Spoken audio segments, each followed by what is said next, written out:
Tonight, construction frustration in the city's East End. Highway is closed. The East End is a complete mess. This section, that section, this section. From here all the way to Trim Road. Over 1,000 full or partial road closures in the past few years, and now at least one city councillor is taking issue.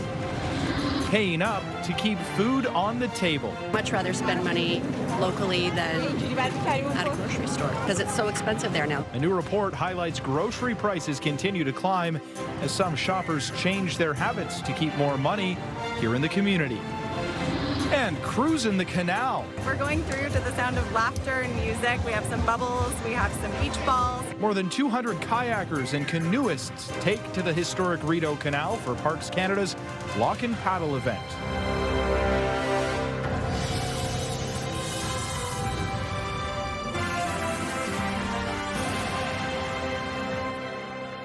Good evening. We begin tonight with construction nightmares in Ottawa's East End that have been years in the making. Residents, drivers, and businesses say construction chaos from Stage 2 of the LRT is gridlocking their community. CTV's Dylan Dyson has been looking into this for us today, and he joins us now with the latest. Dylan. Austin, it's summertime in the city, but instead of heading out to the beach or cottage, drivers in Ottawa's East End are going nowhere fast. That's because since 2023, there have been more than 1,000 road closures related to the ongoing construction of the east extension of Stage 2 LRT. Driver Melissa Linkletter is at her wit's end when it comes to the road closures in Ottawa's East End. It makes people's lives really, really uncomfortable. I've been almost late for work. You sit in traffic, and the other thing that happens is that people get road rage because they can only sit for so long. Lane reductions, ramp closures, and detours have been a living nightmare for drivers east of Blair Road for 3 years now, as construction continues on Stage 2 of the LRT expansion. It's random opens, random closures, and like I said, the information is usually too late. We've been living this nightmare for 3 years, and there's a tipping point. And the tipping point is when they've just decided not to inform the public. These are the current closures along Highway 174 between Blair and Trim Roads, but that's nothing compared to the nearly 1,200 full or partial closures the city says has taken place between 2023 and 2024 due to LRT construction. Area Councillor Tim Tierney says it has gotten to the point where closures are happening without warning or purpose, which doesn't allow the city to update GPS services like Google Maps. This ramp is listed as open today, but clearly this ramp is closed. No construction's happened the entire week. So why are we blocking lanes unnecessarily and creating more havoc and chaos? OC Transpo says the company contracted to complete the work failed to notify of closures between July 4th and 6th. And said in a statement, "We are reviewing our processes and will be increasing oversight to ensure compliance with traffic control plans in the future." This Greek restaurant on Montreal Road opened a month ago and says it regrets doing so because of the construction. For years, yeah, if I know it is like that, to be honest with you, I wouldn't open a place in this area. You know, but we are not making that much money. Plus, it's traffic like that. It's a bottleneck that doesn't look to be breaking anytime soon. This train that they keep saying will be ready in September, it won't be. It just won't. And we need to be able to have some peace and enjoyment of our community, especially over the summer. At least be informed. Tell us when things are going to be closed. Tim Tierney says the city has direct control over the road closures that get reported on apps like Waze or Google Maps, but requires at least 24 hours to have those changes updated and online for commuters. Austin. Okay, CTV's Dylan Dyson reporting live for us tonight. Dylan, thank you for this. A new report from Loblaws shows grocery prices continued to climb last month, faster than the country's overall rate of inflation. This is more and more people are changing their shopping habits. Let's bring in CTV's Josh Morano now to break it all down. Josh. Yeah, Austin, I went to a couple of farmers markets today to talk to some shoppers who say with grocery prices as high as they are, they'd rather spend their money on local, fresh food. Colleen Russell is bagging them by the bushel at the Carp Farmers Market. I just bought some chicken breasts from a lovely farmer, and now we're looking for something to go with it. For shoppers, including Russell, farmers markets have become a go-to for their groceries. I'd much rather spend money locally than at a grocery store because it's so expensive there now. There's not any deals to be had. I was raised by a farmer, so we like to try and shop locally and support farmers, and it just cuts out the middleman. Lately, vendors at Carp Farmers Market say they have seen more volume than in years past. We've definitely seen more consistent higher numbers here, and I do attribute that somewhat to not just the increase in pricing in the grocery store, but also the overall desire to support local. While prices are higher, some say their spending is on par with what they dish out at a grocery store. Loblaws releasing their food inflation report, stating in June, food prices in Canada rose by 2.8% compared to last year.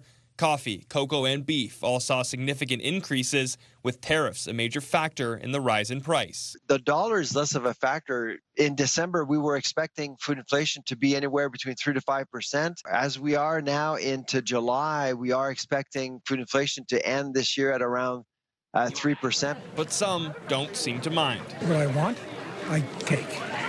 I don't worry about the price. For Russell, she says she'll pay a little extra for her produce because she knows her money is staying in Canada. I really kind of resent buying imported foods when we have local foods right here available for sometimes a little bit more money. It's way better quality. I'd much rather eat it.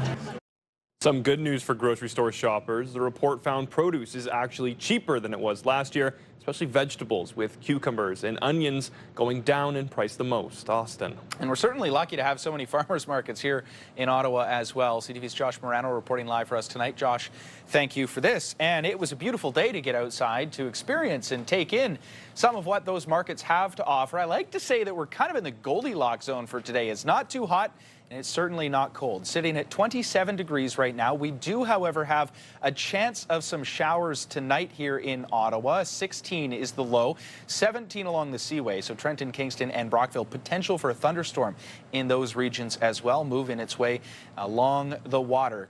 Gatineau expecting a low of 16 tonight as well. Some showers in Gatineau, too. 19 is the low tonight in Montreal. We're going to take a quick look at tomorrow's high, warming up to, well, actually staying about what we had today. But a chance of that rain continuing into tomorrow with that high of 26 here in Ottawa, 27 in Gatineau. A third suspect has been charged in connection to Ottawa's first homicide of the year. On January 10th, 58-year-old Wilson Sabaros was found shot dead inside a Barhaven home. Ottawa police have now charged 20-year-old Michael Journal Prest of Ottawa with first-degree murder. Police previously announced first-degree murder charges against 28-year-old Mia Tejada and 26-year-old Omar Assad in connection to the case. Anyone with more information is asked to contact Ottawa Police or Crime Stoppers. Well, there is growing frustration among a number of Canadians tonight over serious delays and issues contacting the Canada Revenue Agency, resulting in refunds being held up and impacting access to benefits. CTV's Jeremy Sharon has been tracking the pushback. Locked out of accounts, struggling to get a hold of someone who can help, countless Canadians are growing increasingly frustrated over unresolved issues with the Canada Revenue Agency. This year it's terrible. Montrealer Dimitri Youtsis says he filed his taxes in February and receives his return quarterly, but never got an expected payment on the 5th of July.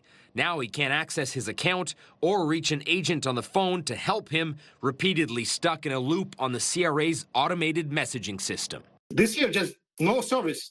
I can say it 1 star, 2 star, just 0 star because no services. It was incredibly frustrating and unnecessary. Chris Ellis from west of Ottawa says he was locked out of his account after changing his direct deposit information with the CRA triggered a security alert. He had the same issue trying to contact someone. I just kept calling, and I reached out to my accountant. I said, I can't get through. I'm freaking out here. My account's locked out. I can't get a hold of anybody. About a month later, I finally got a message that said, you're in the queue for an agent. I thought, wow. So that was just so painful, just to wait a month. But Ellis still hasn't received his return nearly 4 months after he says he filed his taxes. And his story is far from unique. CTV News asked Canadians to reach out about their experiences with the CRA and received hundreds of responses, many sharing similar stories. I've been unable to reach a human at the CRA for weeks. This failure of CRA is causing me extreme stress, worry, and I'm losing a lot of sleep. In a statement to CTV News, a spokesperson for the CRA said the agency encourages people to use online self-service tools adding we regret the inconvenience this situation may cause and are actively working to continuously improve both our phone and digital services. The delays in communication complaints come as Prime Minister Mark Carney has asked government departments to find their own internal savings by August ahead of a planned fall budget. Jeremy Sherrill, CTV News, Ottawa. Canada Post workers are being urged to reject the Crown Corporation's latest contract offer. Their union president says a strong no vote would not only reject the offer, but also protect the integrity of the bargaining process. Canada Post and the union, representing roughly 55,000 postal workers, are at an impasse after more than a year and a half of negotiations. The offer would see wage hikes of more than 13%, but also add part-time workers. Unionized postal workers will get the chance to vote on that offer starting this Monday until August 1st. Well, the group that targeted federal Conservative leader Pierre Poilievre's Ottawa riding in the last federal election is at it again. The longest ballot group ran dozens of candidates in Poilievre's Carleton riding during the April election. The Conservative leader lost his seat to Liberal Bruce Fanjoy. Now, Poilievre is running in Battle River Crowfoot after its Conservative MP stepped down to allow him to regain a seat. As of today, more than 100 candidates are registered in that Alberta riding, the majority with the longest ballot group. The spokesperson says they're getting lots of complaints, which proves the point they're trying to make. They're saying, like, well, why can't Elections Canada fix this? And the longest ballot people, we agree. Why can't a third party that's independent from the government fix, anything or change election laws? But the problem is that it's the winners that dictate how the election laws are done. The members of parliament, they're the ones that have to decide it. And then in turn, is it going to happen? Probably not until it starts to affect them a little bit. And so it's putting that little pressure on. The group wants to register at least 200 candidates. The by-election is scheduled for August 18th. Parks Canada calling all paddlers and kayakers this afternoon to its second annual Locks On paddle event on the Rideau Canal. Well over 200 paddlers gathering to row down the historic canal. CTV's Camille Wilson had a front row seat for all the action today and joins us with a recap. Camille. Austin, picture a flash mob of canoes and kayaks rowing through the locks at Hartwell's Lock Station on the Rideau Canal. I even got to take a short ride with the Ottawa Dragon Boat Masters, and for the short experience I had, it was a blast. We will lock you. Hundreds of paddling enthusiasts venturing out onto the Rideau Canal Saturday afternoon for one of the biggest and brightest events in the nation's capital. It's Gord Rabjean's first time at Parks Canada's Lock and Paddle event, and with family visiting from Kitchener, the experienced paddler wanted to show them one of the city's most popular landmarks. They had their canoe anyway because they're camping, so we decided this was a fun and appropriate thing to do. A sea of color lined the canal, and Rabjean says he wanted to add a little sizzle to the festivities. I consider myself Canadian bacon, and I don't know, I had it in my closet from a few years ago, and I thought I should spice the place up a little bit. Nearly 250 canoes and kayaks gliding along the water to celebrate the historic Rideau Canal. We're celebrating Canada's Parks Day, so that's been going on since the 1990s, and we're just here together to just celebrate our green spaces and our Parks Canada protected places. Whether you are a pro paddler or a beginner like myself, the event welcomes all levels of experience and for the whole family to enjoy. Last year we were here and we were really excited to do it. It was about 3/4 full of the lock. This year, it's so wonderful to see the community come out. The lock is full. We have some bubbles, we have some beach balls, and everyone's just having a great time. Just having fun with this. That's the only reason I'm here. It looks like an amazing dance. And others are already looking forward to next year's ride. Well, we tried to get friends to come with us, but they were afraid. So now that we have the experience, we can let them know what it's like next year. The Lock and Paddle event was a mass paddling adventure like no other. But if you missed today's event, a heads up for anyone with the Canada Strong Pass, paddlers can still explore the canal with free lockage between the water levels until September 2nd. Austin. Yeah, it looks like a ton of fun. CTV's Camille Wilson reporting live for us tonight. Camille, thank you very much for this. And Ottawa is playing host to the National Cornhole Championships this weekend.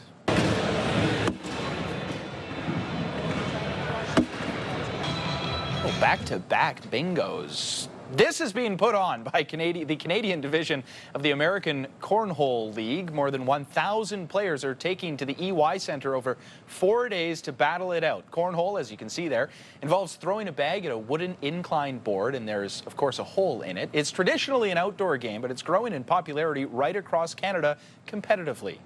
You always get that one good shot. Keeps you coming back. On a cloud nine, best thing ever, especially when it goes right in. Nothing beats it. The social part of the game is the number one thing, I think. I think it gets everybody out doing something fun, inclusive game. It could be just fun and like having a beer and everything, but if you like, you can be a pro. Now, the league says in 5 years, it's seen its membership grow from about 500 players to 8,000 right across Canada. During that altercation, somebody produced a handgun and shot that driver. Still ahead, at least 30 people injured in Los Angeles after a vehicle plows through a crowd outside a club. The driver then shot a short time later. And here's a live look now through our Centennial Glass Skycam.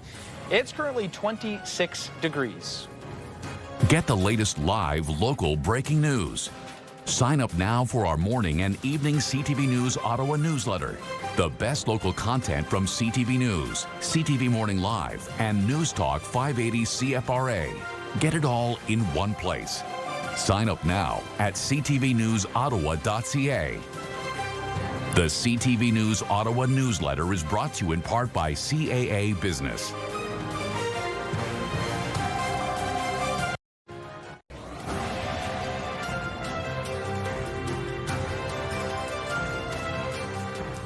At least 30 people are injured in Los Angeles after a vehicle drove into a crowd outside a club early this morning.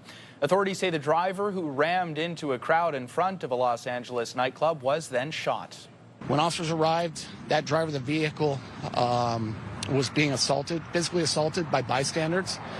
During that altercation, somebody produced a handgun and shot that driver. Ultimately, the driver was transported to a local hospital in an unknown condition, and the suspect who produced a firearm and shot the driver fled on foot. He is still outstanding, and we are looking for him. The incident happened just before 2 a.m. local time. Several people were transported to hospital in critical and serious condition.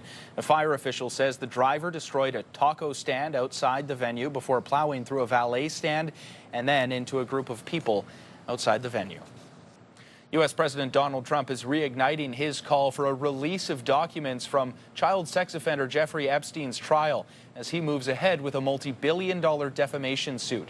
Trump taking to social media once again today, stating he has requested the release of all grand jury testimony with respect to Epstein, subject to court approval.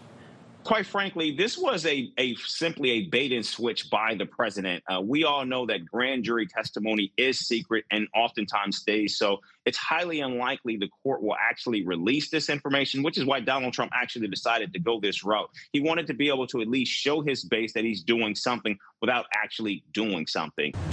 This all began when the Wall Street Journal published a controversial article linking Trump to letters sent to Epstein. Trump is suing the Journal's parent company, News Corp owner Rupert Murdoch, and two of its reporters. Meanwhile, some say that grand jury testimony alone is not enough. Here's the problem. The grand jury testimony is largely about Epstein and Maxwell, not about all the rich and powerful men who abused, assaulted, and abandoned young women.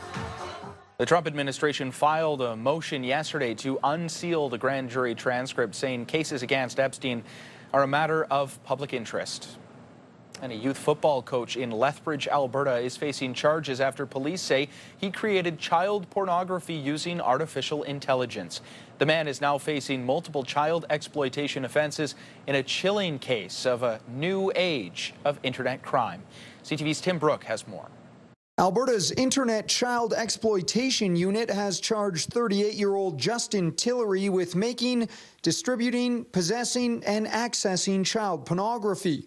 Police say there are 2 victims they know of, but expect more to come forward. The crux of the investigation is that he is believed to have used artificial intelligence to manipulate and sexualize photos of underage girls. Tillery is a longtime football coach. He chatted with CTV News about a colleague in 2014.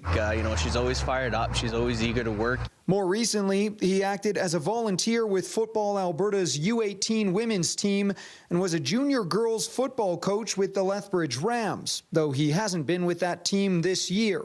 Authorities won't say if any of the victims were athletes he coached. Anytime you have a person in a position of trust and or authority, like a teacher or a coach, with access to children, it's concerning for us. A number of computers and devices have been seized from Tillery's home. Police say many of the images he allegedly created were shared with others over the messaging app Kik. This has been a problem that's been simmering in the background, and now it's really starting to become more mainstream. Faces of real people are used to create deepfake nudes, but criminal charges are unusual. This is, for now, incredibly rare. It's one of the first cases in Alberta. But these cases may become more common as AI progresses. That has enabled this whole new area, this whole new realm within online child exploitation. Tillery has been released from custody. He is on a number of court-imposed conditions, being that he is unable to continue coaching for the time being. He's scheduled to appear in Lethbridge Provincial Court on August 8th. Tim Brooke, CTV News, Calgary. Alberta's premier is demanding the fire-stricken town of Jasper apologize and retract a report criticizing her government for its role in last summer's devastating wildfires. This report comes as a shot out of the blue. It's unfair, it's untrue, and I would like them to withdraw it. The report says Smith's government complicated the fire response by regularly requesting information and attempting to make decisions without jurisdiction. Smith has blamed the federal government for failing in the fire response. The town of Jasper would not comment on whether it will retract the report. Meanwhile, this year's wildfire season is proving to be one of the worst on record. Around 560 wildfires are burning across Canada. In Saskatchewan, records are being broken when it comes to the number of people forced to flee. I think it was June 29th, the first lightning strikes started it up. We went through Canada with our celebrations. And then right after that, we went into evacuation and firefighting mode. 1,700 residents from 8 Saskatchewan communities have been or are being evacuated. Canada's wildfire seasons appear to be getting worse, and now the federal government is investing $11.7 million over 4 years to create the Wildfire Resilience Consortium of Canada. It will connect domestic, international governments, the private sector, wildfire scientists and experts, and affected communities to share knowledge, science and technology so we can fight fires better. And as wildfires continue to burn across the country, many people are also dealing with insurance claims as a result of the damage. As CTV's Allison Bamford reports, once people get through those claims, there are concerns they will face struggles to try and ensure any rebuilds. This is how Flynn Scott spends his mornings, combing through insurance details and answering emails from his adjuster. We're 6 weeks in. We have settled on one item. All those sheets of metal was our roofing. The Scott family lost their Denair Beach home in a wildfire last month. They're now sifting through 20 years of memories. There it is right there. Room by room, listing every item that was inside for the insurance claim. It could be daunting for anyone. He'll likely forget to add some things, but his biggest concern is finding an insurer when he goes to rebuild. Why would an insurance company insure you for fire insurance in northern Saskatchewan now? Brokers say it's too soon to tell how this year's wildfires will impact future coverage, but already there are challenges the further north you go. North of the 55th parallel, there's only a select few insurers that will insure that cabin, as well as the cost is always higher. Insurance premiums are based on trends, and prices have been rising due to increased risk related to natural disasters and increased costs to rebuild a home. Nationally, home insurance premiums are up 4.8% year over year, the biggest increases happening in the prairies. Alberta is unfortunately and currently the riskiest place to insure in the country, and that's just the result of the floods, the hailstorms, and the wildfires. Last year was one of the worst years on record, with billions of dollars in insured losses recorded across the country. But experts say so far this year isn't trending in that direction, and although premiums are rising, they aren't going up as fast as they have in recent years. Allison Bamford, CTV News, Saskatoon.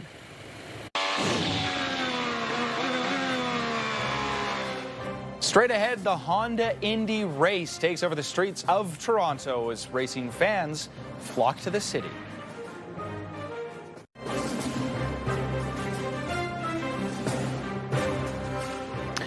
Well, we are finally through that intense heat wave that honestly felt like it was going to stick around forever. It was a great time to be out pedaling along the canal around Dow's Lake by the looks of it, taking in all that the city has to offer on the water. Of course, we saw that big paddle event put on by Parks Canada. How about taking a picnic, or if you're lucky enough to have a boat, a beautiful day to do that. There are some cheaper options for boats, a little paddle boat there, or rather pedal boat as you could call it. So let's take our first full look at the weather forecast. You can see the satellite radar unfortunately bringing some cloud coverage and some unsavory weather conditions as we make our way through this evening. It looks like the rain will start to creep in at around 10 or 11 o'clock, depending on where you are in the city. Out on the East Coast, it's 22 in St. John's, 25 in Charlottetown. Not very much active weather to report out on the coast, but we do have some on the way, as I mentioned earlier. Toronto at 24 degrees. We're still sitting at 26. Windsor at 26 as well. So us along with them, they're the hotspots in Ontario, and along the prairies, a bit cooler now. So again, those dog days of summer, you never know. It's still early. We could get another heat wave, but it looks like for the most part they have subsided. Regina at 19 degrees with some rain. Vancouver, mostly sunny and 20 degrees. We're going to get down to 16 this evening. I mentioned that chance of showers carrying over into tomorrow with a high of 26.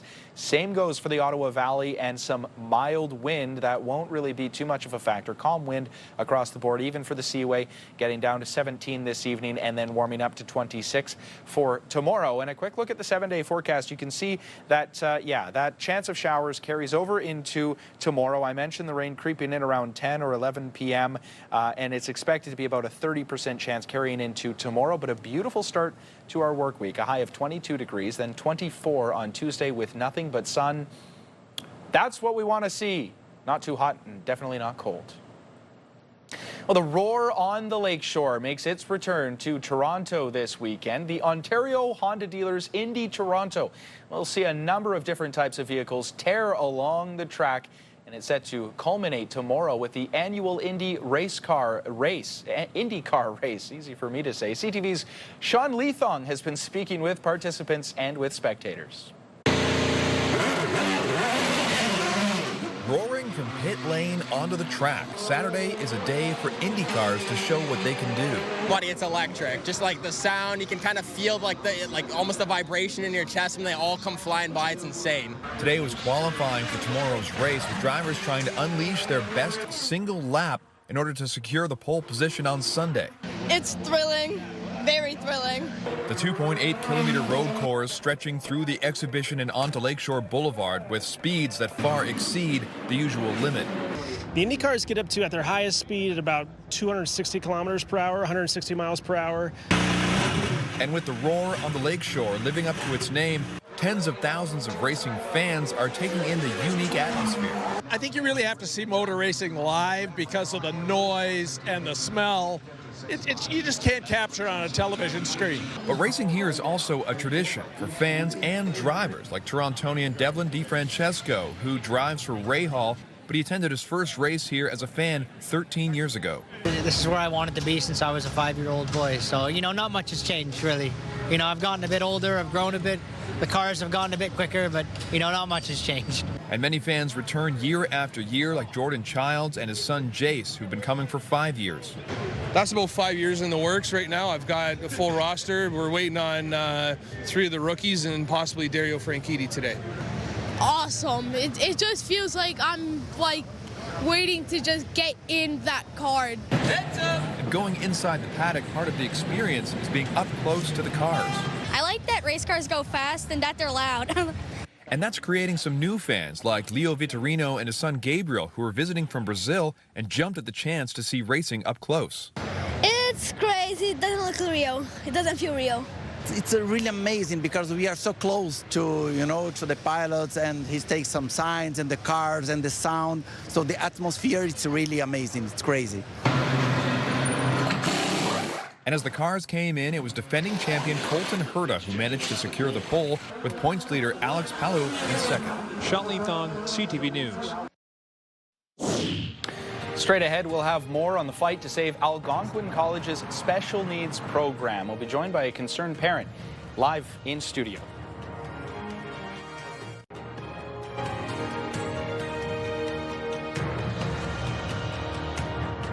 Well, in case you missed it this week, parents are fighting to save Algonquin College's special needs program after the college announced plans to phase it out next year due to recent financial struggles. CTV's Josh Morano reports. I was disappointed and upset. That was Brennan White's reaction, hearing his time at Algonquin College will be over after next year. Brennan does love going to the ad program. It increases his independence. Brennan is one of 73 students currently in the Academic Assistance for Adults with Developmental Disabilities program. It offers students the opportunity to continue their academic skills and build social skills within a college environment. That's the whole secret here, too, of continue to learn.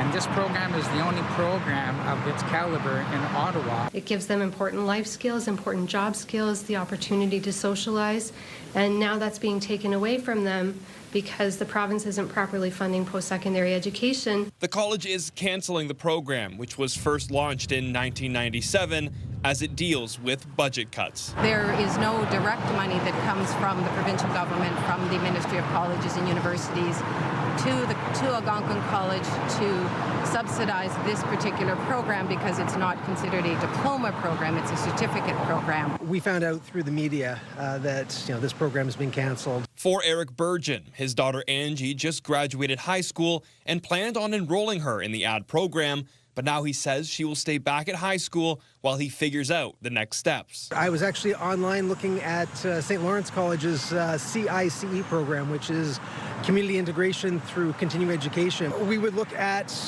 potentially moving her to Brockville when she's 21 to take part in that program. A town hall is being hosted on Thursday by MPP Chandra Pasma to rally support for the families affected, with a protest planned later this fall. In the meantime, the White family is forced to consider their options. We would just see if he could work more at his present job and then maybe come to the college and take maybe an art course or something on the side. So that's kind of our global game plan at this point. Josh Morano, CTV News. For more on this, we are joined now by Sandra Wallace, a concerned parent that very much has been impacted by this decision. So, Sandra, first of all, thank you very much for being here. Thanks for having me. I think we can just start by going over your family's experience here, how you guys have been impacted. Yeah, for sure. So, our daughter Cameron is a beautiful 20-year-old born with Down syndrome. Back when she was 18, she applied and interviewed and was accepted to the program at Algonquin. She was so excited, thrilled, because like her sister, she had a plan after high school when she finished to head off to Algonquin and have that college experience. And we were so excited for her. Her aunt bought her an Algonquin sweatshirt, and she was going to be, when she turned 21 and finished high school, the plan was she would head to Algonquin for the ad program. And we learn of this decision, and all of a sudden we don't have a plan any longer for her when she's 21, which is next year. She graduates from high school in the spring. The plan was the fall she would be there, and we don't have a plan. And, we're so impacted because, for her and how much excitement she held for this. And, so often people like Cameron are marginalized, and they face barriers in education and employment and socially. And, a decision like this just pushes them further into the margins and sends a message that they don't belong, and that's not right. They do belong there, and she does deserve that college experience. Absolutely. And so with that in mind, what have the conversations been like? What has the consultation been like between parents and the college? Yeah, so we unfortunately, because Cameron wasn't actively enrolled. She was accepted, but we were waiting until she, finished high school. We were not told about the decision. We heard through the grapevine and from friends that this had happened, and right away we were like, what do we need to do? And so a family advocacy group has been created, and there was a town hall this past week to sort of try and get to a plan together. We've been gratefully been helped along by Chandra Pasma, the MPP for Ottawa West Nepean, and she's been, on our side trying to push things through at the legislature. And so, we're trying to, as families, get together and see what we can do to make this happen. And the silly thing is that our understanding from Algonquin is that, after tuition, the cost of the program is $80,000 is what they need to keep this program alive. And that's just, it's crazy that we, the province, so we're trying to force the province to maybe, kick in and support this program and keep it alive and work with Algonquin to make it happen, because it really isn't acceptable, in a society that, we need to be inclusive, and we need to ensure that these individuals, adults, students get that opportunity to keep learning and to have that, learn life skills and be able to be part of a college community, and that's what we want for them. And it's so important. I do know that there are some petitions as well. You mentioned AAAD.ca. Yes. So for anyone that is interested, we have about 10 seconds right now. But so I'm going to get you to sign this. As I mentioned, and in the story you saw, Chandra has a petition to go to the legislature. We're going to get you to sign that. We're working on that. There's also another petition there to go to the Algonquin board as well. So hopefully we can influence some change. Right. Okay. Well, Sandra, thank you very much for being here. Thank you for having me. Appreciate it. Well, turning now to the challenges facing Canada's duty-free shops. After more than 3 decades in business, one such shop along the U.S. border in New Brunswick is closing its doors indefinitely. CTV's Sarah Plowman shows us why this closure may just be the first. On most roads, traffic is a headache. But for duty-free shops at the U.S.-Canada border, it's the lack of traffic that's causing pain. I go many days here now. I don't see one single Canadian. Here between New Brunswick and Maine, travel is down. So are sales. This shop, still stung by the pandemic, was on the rebound until this. This is expected to go on for a number of years, so it's just not sustainable. So I decided that I'm going to have to close the store. The plan is to sell what's left and close by the end of August. It may be temporary or permanent. Already staff like Melanie Sewell had to be laid off. She still comes in to help when needed. I'm sad. I love my job. I wish it was different. I wish this whole tariff thing wouldn't have happened. This is one of 32 duty-free shops in Canada along the U.S. border. It's the first to announce it will close, but a national association warns there could be more. We recently did a survey of the industry, and 1/3 said if this trend continues, they may be forced to close very shortly. Businesses like the two Cameron Bissonnette owns in BC.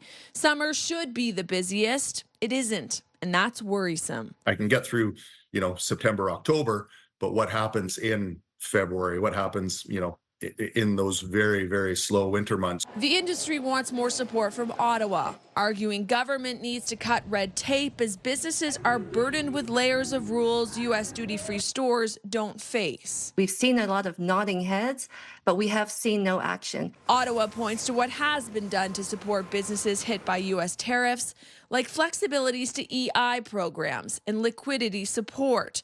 But here the owner says that help doesn't apply and isn't felt. Sarah Plowman, CTV News, Belleville, New Brunswick. Just here to show all the Thai cultures, the Thai food. After the break, the Thai Street Food Festival takes over Lansdowne. We'll take a look at that when we come back.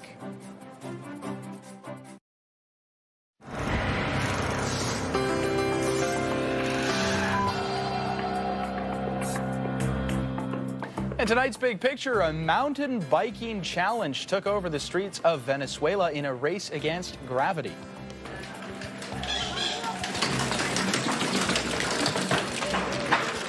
It is the first urban mountain bike competition in the country that's aimed at redefining the country's largest impoverished region of Patari. And we want to turn now to some other local stories. CTV's Kimberly Fowler joins us with more of those stories that you need to know. Kimberly. The Austin Blues Fest continues tonight. Just 2 nights left after iconic punk rock band Green Day performed in front of a massive crowd at LeBreton Flats last night. The American Trio played major hits with fans singing along at the Ottawa Blues Fest. One lucky concert goer even got pulled up onto the stage belting out some lyrics to one of the biggest audience they'll probably ever see in their life.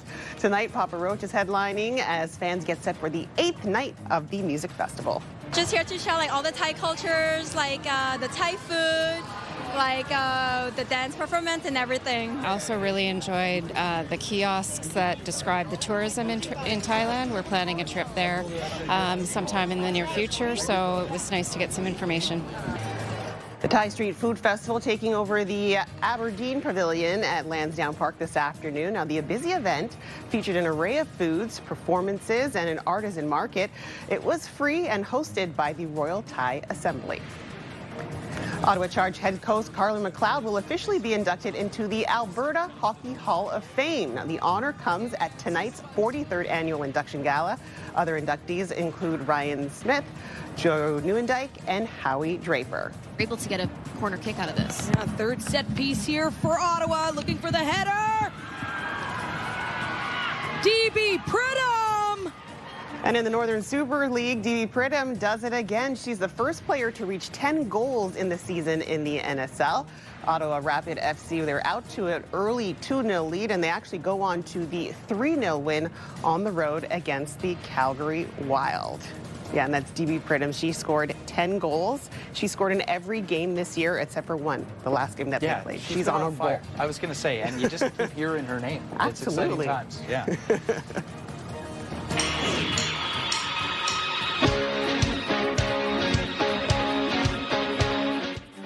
After the break, we'll have details on a unique festival all the way up north. And there's a live look now through our Centennial Glass Skycam. It's currently 26 degrees. Hairstyles, courtesy of Salon Fiorella. Here's a recap of the top local stories we're following right now. This ramp is listed as open today, but clearly this ramp is closed. Construction frustration in the city's East End with over 1,000 full or partial road closures in the past few years. Now, some city officials are taking issue. Paying up to keep food on the table. A new Loblaws report says grocery prices continue to go up, and some shoppers are changing their habits to keep more money in their communities. We decided this was a fun and appropriate thing to do. And a colorful paddling event along the Rideau Canal. Hundreds of kayakers and canoeists take a ride along the historic Rideau Canal for Parks Canada's Lock and Paddle event. It was a beautiful day for that, too. It wasn't too hot, which is a treat, especially if you don't have air conditioning. One last look at the weather forecast, because it's going to stay right in that sweet spot for the next little while, although we do have about a 30% chance of rain creeping in around 10, 11 o'clock tonight, sticking around for parts of tomorrow with that high of 26 degrees. 22 is the high on Monday to start the work week with your sunshine and beautiful conditions carrying into Tuesday with a high of 24. 27 and a mix of sun and cloud on Wednesday. 60% chance the rain comes back on Thursday, sticks around on Friday. And then probably another really hot week, looking like 31 is your high for Saturday. Weekend, I should say. Okay, time now to check in to see what our news team will be working on tonight. Kimberly Fowler's here. Well, Austin, of course, will be heading back to Blues Fest like we have every night. Papa Roach opening act with Dodry. They'll be on the main stage tonight. And we'll have more on this story out of Montreal. The federal government has plans to reduce the number of foreign workers coming into Canada. A group of Quebec businesses have now come together, launching a $300 million lawsuit against the feds, saying temporary foreign workers are essential to keep them afloat. CTV's Stéphane Giroux will have more on that tonight. And of course, you can get the news anytime, anywhere at ctvnewsottawa.ca. Join me tonight for CTV News at 11:30. Thanks for that, Kim. We'll be watching that. I know that's a huge talking point here and right across the country. So an important and timely story. Finally for us tonight, a unique music festival all the way up north. Music lovers in the Northwest Territories had a splash getting serenaded in a unique way.